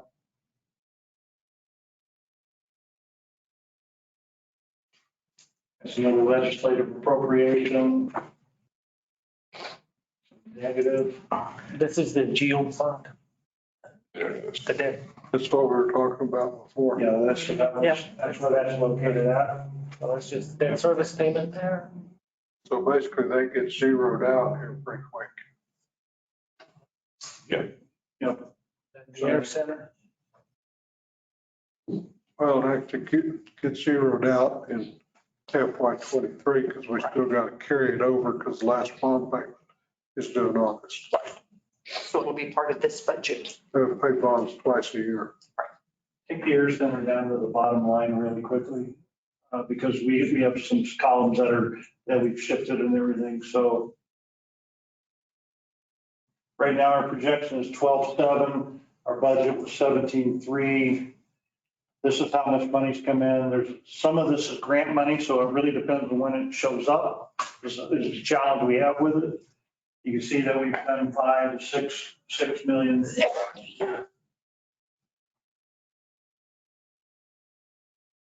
So I expect this number is probably going to shift a lot based upon what we're already seeing here. So we're going to see this number come way down to match up closer to this. So this number, unless what we have in there, that's big jump. And it's based on what, Scott, what the airport gave us as revenue. It's going to be the brand stuff, Let's go back up one. Let's look at some of these bigger adjustments. the first two lines. EDA. All right, that's an EDA grant. We've already gotten the promise. That's a federal grant there. That matches up pretty closely to that number. So where's the bigger differences outside of that? Parking fees are still there, but it's not that much higher. Parking fees down from 21, substantial 400,000. And we're looking at an 8% adjustment there from that. So Are those parking fees, how are you establishing those? they're, Based on, yeah, it's a daily fee. Daily rate. So it is, daily fee. and it is based on the size of the plane as well too. And I'm trying to remember what that number was, $14 a day or something. And I think we're right under 400 planes right now. I know that number's coming down. Our closest was up to about 500. Yeah, okay. Plus or minus on the 500. Now we're, Figured on the gross weight of the aircraft. yeah.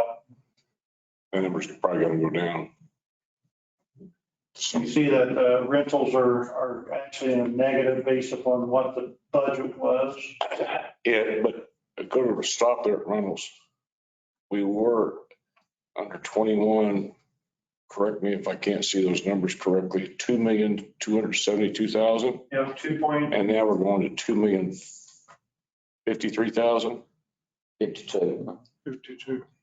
So. yeah, so we're looking at about a $220,000 difference between the actual from this year to our essentially our projection for the ending of this year. And I thought we were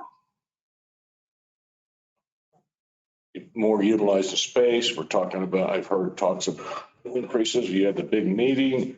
So why is that number? Well, we'll have to go out and look. And when we talked about it the last time, one of the things is that we took out building 112. It is not rented at all. And it was, how much was it driving? What was it? I was trying to remember how big that was. A 900 foot long by 40 foot wide. And it was only generating no more than $1 a square foot on that building. It wasn't much. It's not a big number. Throw onto it the Cookie building. which one? Cookie building. The cookie building. We actually had them vacate that one. That one was right around $1 as well.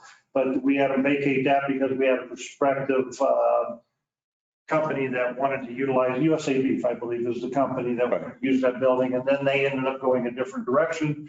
So we're renovating that building. So that building's sitting empty. Some probably sold that were leasing, where the train tracks. The Aragon property we did sell. So that's 12 off the acres books. there. That was off the books. No, it's minimal, but it's still. There was, Department of Health, where the Department of Health was out, there's nobody in that one. We have some space. The I3 building, we have only 240 square feet of that space rented. So I would say that this is probably based upon those adjustments in that. So I'm not assuming any rent increases. But I would say that they have not projected any true rate increases in there, even though we've seen a couple of them. Most of the leases that we have with current tenants, they are ramping up. So it'll take 3 years to reach a certain level. So you'll see some increase in there, but it's not going to be as significant as I think there's a couple of them out there that we're going from essentially $1.20 a square foot to $4.20 a square foot in 3 years. you got it graduated. And so, yeah, and because we were trying to recognize a long-term tenant within that structure. Mhm. And so we allowed it to go up a little bit slower. We have a lot of them that are in holdover that have had no change to them yet, but we have a lot of them that have to be finalized within the next 6 to 8 months. So. And it really depends on where the city council wants those to end up at, as to where that's at. So I don't think they've ever done a really good job of estimating where those rentals are going to go over from year to year, other than they normally won't go down, except this is the first year that we've actually taken buildings out of service. Okay. So.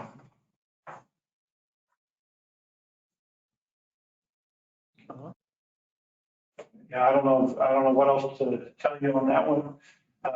Just be watching, these numbers are going to adjust, I think, when we get them a little more solid.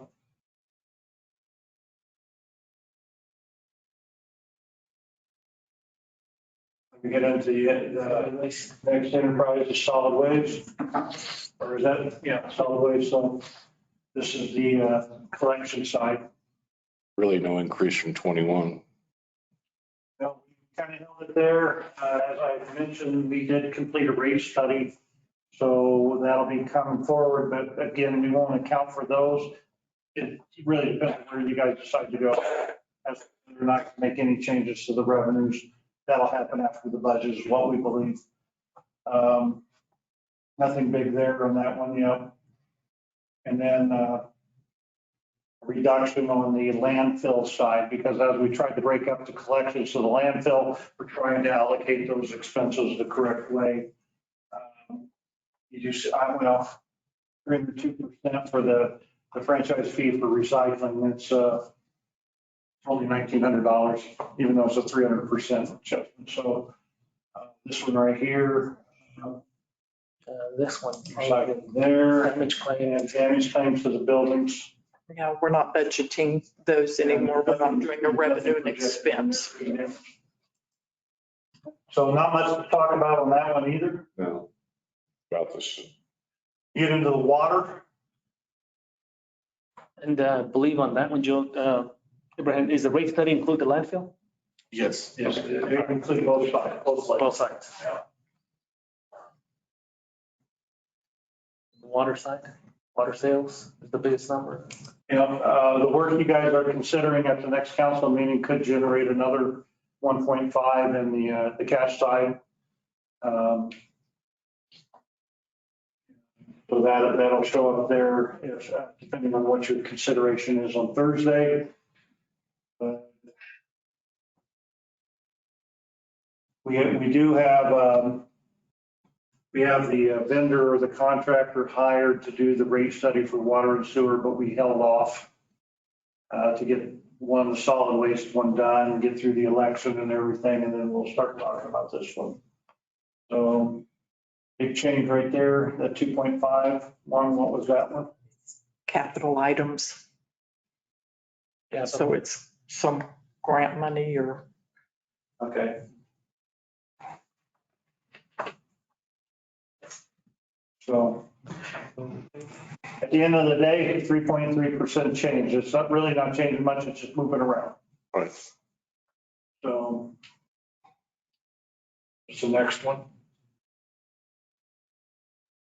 This is I just remember that part of this, Joe, I believe it's that tied to the air center projects that were for the water line. The The county, yeah. The Ascent project is built into some of that. Okay. And of course, with even though water and sewer, we lump them together, we separate them out because they're two separate services. The sewer side, we are seeing a little bit higher climb in there. We got the pre-treatment, and we've got some projects in there as well too. The loan for the screw press. If you take those numbers out, it looks like it's probably back in line. So I'm not sure if you want to do anything to that. Well, the 630, the miscellaneous general, what is that number one? Related to capital, 637,295. It's related to what? Capital? Capital. Yes, sir. What would that, it'll relate back to the project that are listed on the Yes. capital project. That's correct. I was trying to think of manhole rehabs. What else could we have over there? Wastewater. Let me see.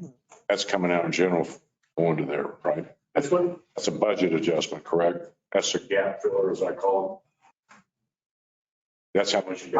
I believe this is identified back to that. This, of course, ties to the loan. Right. So both of those are project lists, but That's a sewer, we received some funding for sewer, okay. So North Garden sewer line replacement.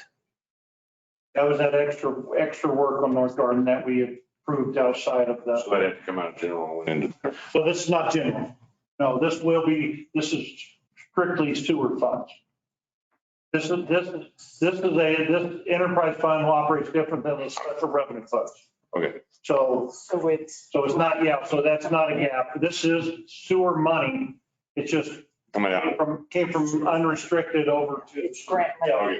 Yeah, Okay, gotcha. yeah. That's what we're gonna start the sewer line replacement on North Garden.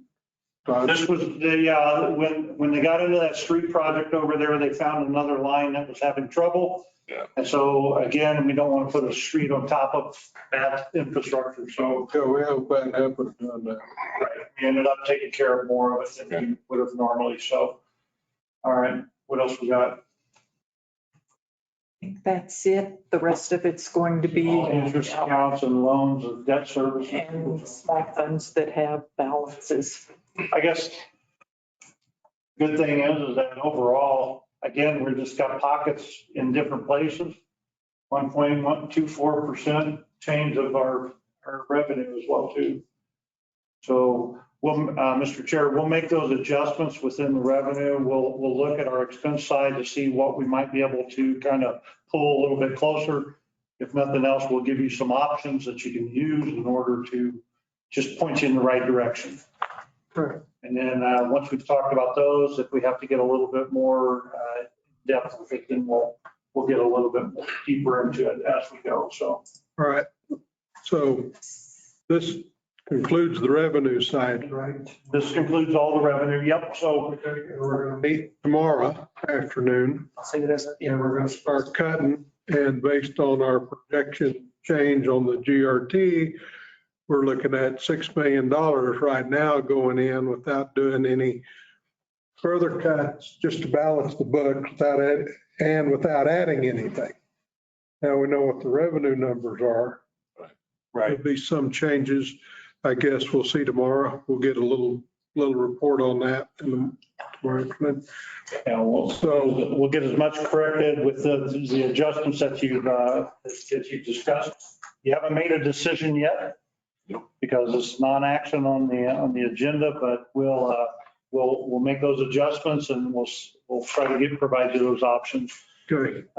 So we've got another meeting today and then Tomorrow. and tomorrow, but we're going to have to start. So how do we have to change this agenda so we can start making some decisions? I don't think we can at the, as far as the agenda for tomorrow, it's already set as a non-action item to pretty much go on the next phase and do what we're doing today. The next meeting, we could do I would say that'd be for your next meeting after this week. So this one, we take it under advisement and we're going to make the adjustments to some level. We're going to keep you as movable as possible within that. And then, so next week, we would try to have a decision making, or you could save it for your workshop as well too. Well, Depends, whatever is your pleasure. I want to see. Okay, so Monday and Tuesday is budget. What I'm thinking is we're not having enough meeting days in here, but thinking about adding Friday. We tell you today we can get something done by Friday because we need to start really making some decisions. So check your calendar, see what you got on Friday afternoon, because next week I'm going to be gone. We've still got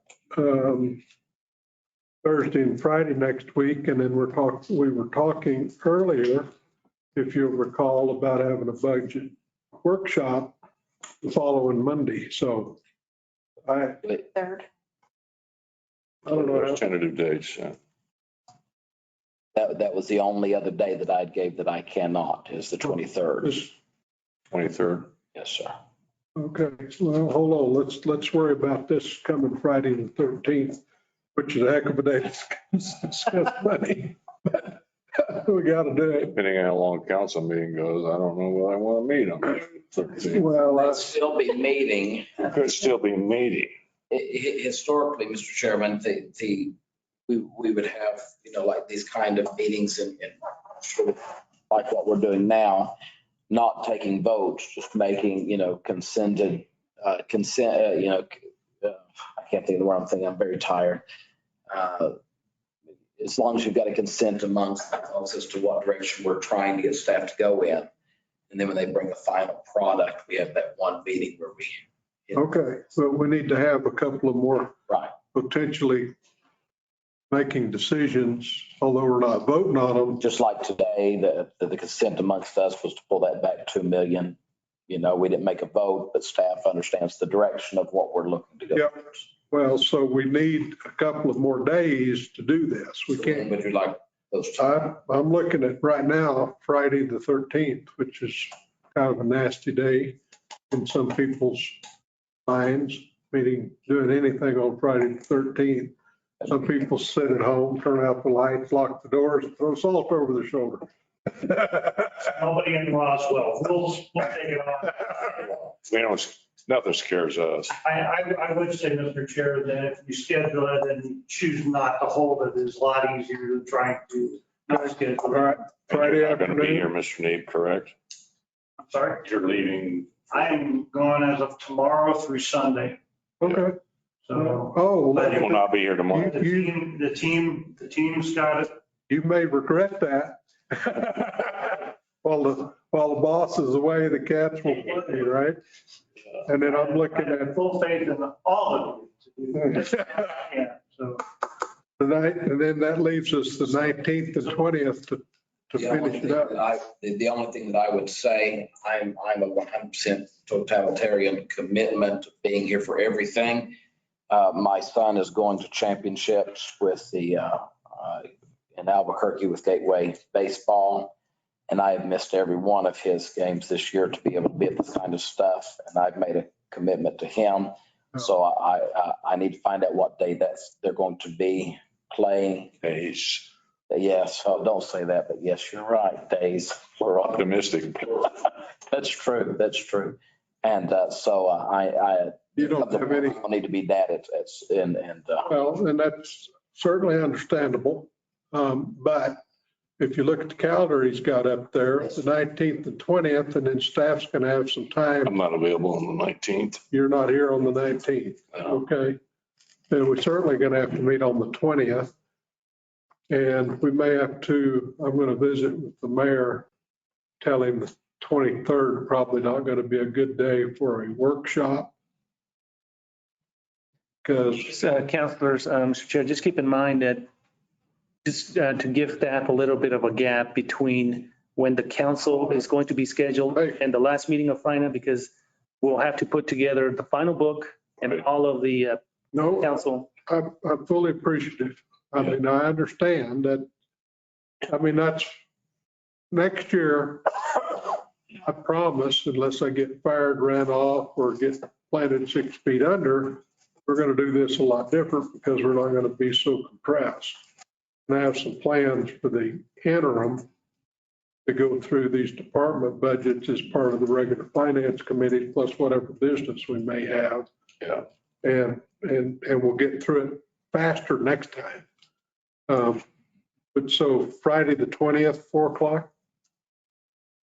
You said you're going to be gone the 19th. Okay. I'm okay with that. 5:20 at 4. And I was I'll, making 15 cents an hour. Now you got it down to 5 cents an hour. and I'm going to talk to the mayor tomorrow and see if we can't move that 23rd projected date for a budget workshop to Wednesday's not good. What day are you talking about? Well, we were originally talking when we visited the 23rd and then voting on it as city council on the 27th. But because guys, I mean, we could throw something together, but I'm not going to be real comfortable with it if I don't have. Preliminary budget has to be a DFA on the first.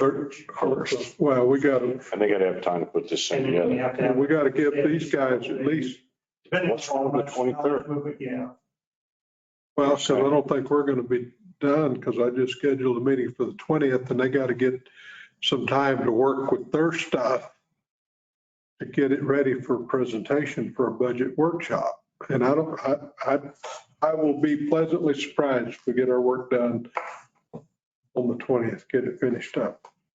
We got a long ways to go yet. And Mr. Chairman, I'm not against, I know it's not something everybody likes, but if it takes a commitment of a Saturday, the 21st, and coming in here and hunkering down and getting lunch and moving through the day, if that's what it takes to get this done. If we could, I mean, my preference would have been we'd start these meetings at 9 o'clock for 3 or 4 days and either break for lunch or bring lunch in till we're all dog tired. The numbers all just kind of run together and then break and come back the next day. But we made it.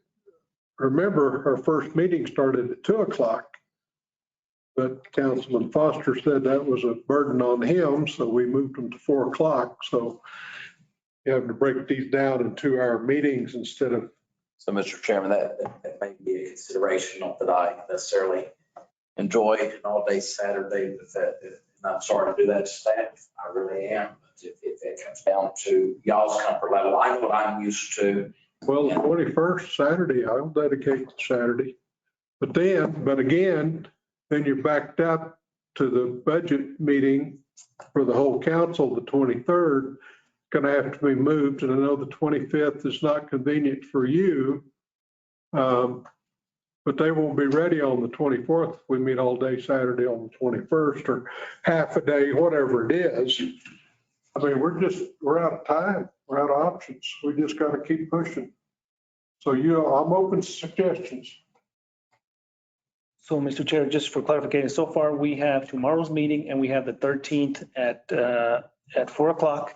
And it will be an action item agenda. I'll work with you on the language on that agenda. So that's what we have so far right now.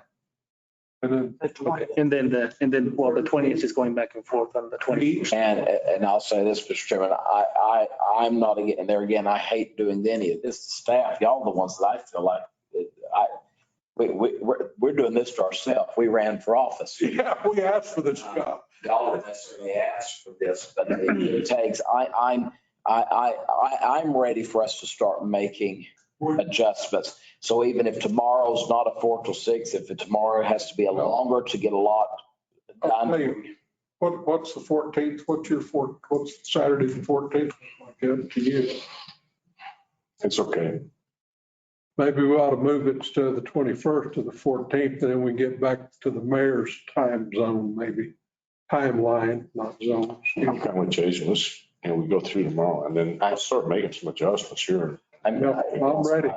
And I know that part of this has been a learning curve, even though y'all know numbers, understanding where our numbers are, Right. where I've been through these, these past years, so I'm ready, but I've been, of course, recognizing that y'all needed the time to understand these things. Well, we made a couple of good decisions, I think, today.